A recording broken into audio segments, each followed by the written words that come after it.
Bonjour et bienvenue au JT du siècle en ce mercredi 5 mai. Les milieux officiels se déclarent extrêmement satisfaits, les milieux grévistes aussi. Un fait nouveau, les grévistes vont recevoir individuellement une mise en demeure formelle de reprendre leur service, sous peine de révocation. Pour le reste, on fait grand mystère, dans les deux camps, de ce qu'on nous prépare. Les officiels sont pleins de réticences. Ils refusent d'infirmer ou de confirmer aucune nouvelle. Les services de la sûreté sont pleins de mystères. Le ministère des Travaux publics ne s'est pas départi de son optimisme habituel. Bien au contraire, on s'aperçoit qu'on n'y voit rien en rouge, mais plutôt tout en rose. Sur les chemins de fer, nous a-t-on déclaré, la situation s'est notablement améliorée au cours de cette journée. Sur beaucoup de réseaux, de nombreuses rentrées se sont produites et les services se réorganisent peu à peu. En ce qui concerne les mines, nous constatons que le mouvement est bien loin d'être effectif. Beaucoup de centres n'ont pas été atteints par la grève et nous avons tout lieu d'espérer qu'aucun revirement ne se manifestera. De son côté, la Fédération des cheminots se déclare enchantée. Nos agents de liaison, nous y dit-on, reviennent de tous nos syndicats avec des figures radieuses. De toutes les directions nous parviennent les meilleurs renseignements. Le mouvement dépasse toutes les espérances. Tout le monde est résolu. La victoire est certaine. Un des secrétaires de la fédération, M. Sirol, qui fut l'un des militants plus en vue du réseau de l'État et de l'Union des syndicats parisiens, a été arrêté hier matin.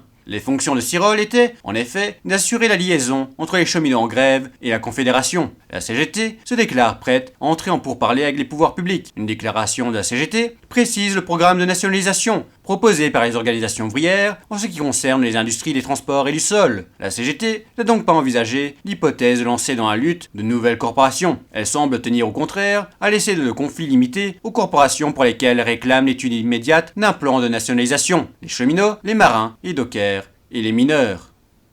C'était le JT du siècle, l'info de notre histoire.